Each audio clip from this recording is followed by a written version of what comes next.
One character in NIKKE that I've always been extremely hot and cold about is actually the one that spends the most time with the commander. In this case, I'm talking about Rapi. Prior to her evolution to Rapi Red Hood, she always had a very serious, very straightforward personality, but it was very obvious that she always desired the commander, and she was a tad bit jealous and possessive about him. This personality kind of leveled up once she did become Rapi Red Hood, and whenever she was around, she always seemed to be a wall between the commander and the other NIKKEs. But after playing through the first part of Wave to You, which is NIKKE's summer event for 2026, I can say that I really do enjoy the role that Rapi Red Hood takes in the story.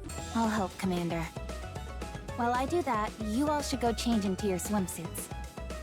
The Commander is probably looking forward to it, so make sure you get changed.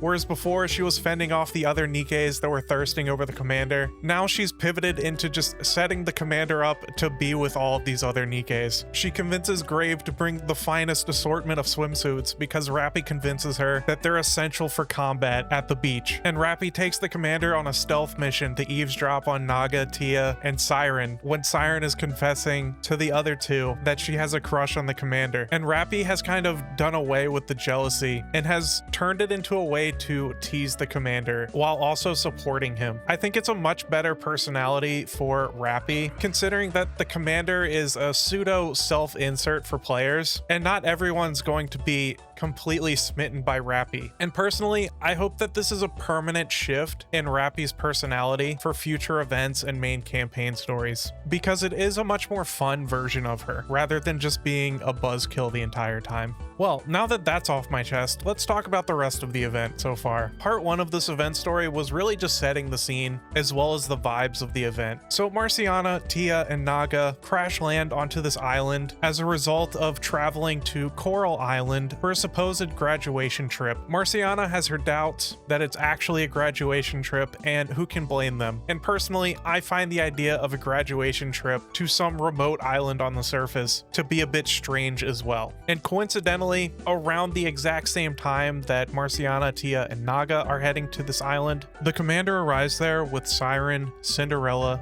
Grave, Mori, and Rapi, because they're on a mission to find Hansel and Gretel. Now, personally, I think that Marcellus knew that Marciana, Tia, and Naga would crash onto this island. They took this route specifically, and I'm sure it was approved by Marcellus before they actually went out into the ocean, but that's just speculation. My favorite part of this event so far has been the interactions with Siren. Just seeing her make friends with Tia and Naga seems like something that Siren really needed for a long time. She needed new friends, and she needed friends that just wanted to have fun. One thing that stuck out to me in regards to Siren, Tia, and Naga is the response that Siren gave when the other two revealed what exactly an exam entails at the MMR vocational school. Siren feels relieved that an exam is merely a combat test and feels that it could have been something so much worse based on how Naga and Tia felt dread about it. Siren is a NIKKE that has known combat and survival practically her entire life. She was created by Grave and instantly began training to fight alongside Goddess Squad as part of Old Tales, but then she was immediately thrown into the proverbial fire when their squad was attacked and Cinderella was corrupted. But to Tia and Naga, combat on the surface is horrible.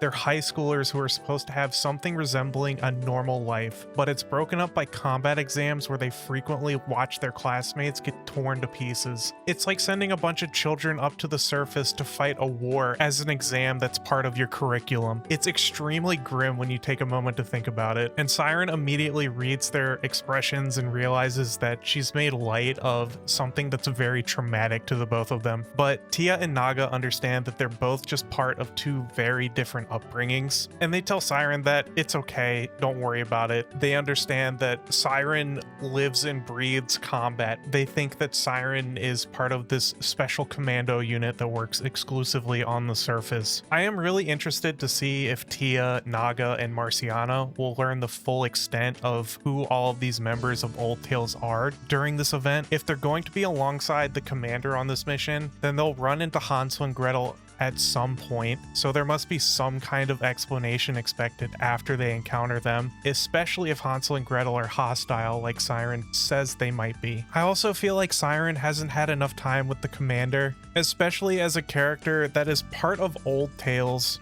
and was introduced almost 2 years ago now. And the commander has spent a lot of time with Cinderella and Grave, but we haven't gotten enough interactions between Siren and the commander, which was something I was always hoping for, because Siren really is just the singular ray of sunshine in NIKKE's story. It's hard not to smile when she's on screen. Her shyness towards the commander, her tripping and him catching her, and the confession she gives to Tia and Naga about him were all very adorable and matched her personality perfectly.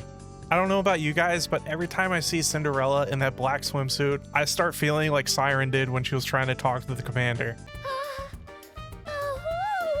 They really cooked with this outfit, and I wish it was usable in-game, but there's got to be a reason as to why it's not. But either way, I really love the new summer Cinderella. I think she looks much better than her default look, and I mentioned before, I do love that she has the smile instead of just the stone cold dead inside face. Marciana's outfit is pretty great too, and I love the humor that was provided as a result of it, with Rapi and the commander just constantly teasing her about being a penguin. Wait for us, penguin. I'm not a penguin.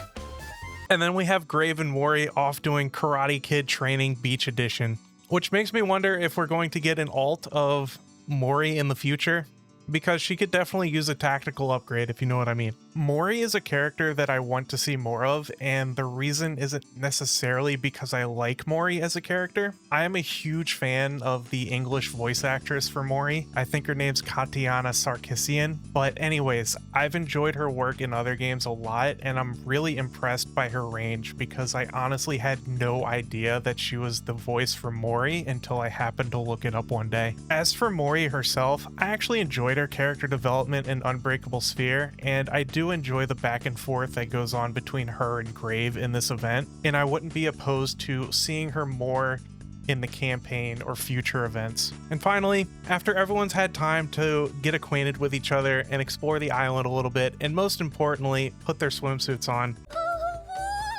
Cinderella and Marciana take a short little trip to explore the lighthouse and try to turn it on. But as they approach it, the entire island begins to shake. This of course causes a massive commotion. Everyone groups up back together, and Rapi and Cinderella get an aerial view to see what's going on. And wouldn't you know it, part of the island is a land eater. And that's pretty much where our story leaves off. Now, in this part of the story, there was no mention of Hansel and Gretel, other than the fact that Siren knows they're here. There's also some strange phenomenon happening at this island that's causing some kind of disorientation to Cinderella.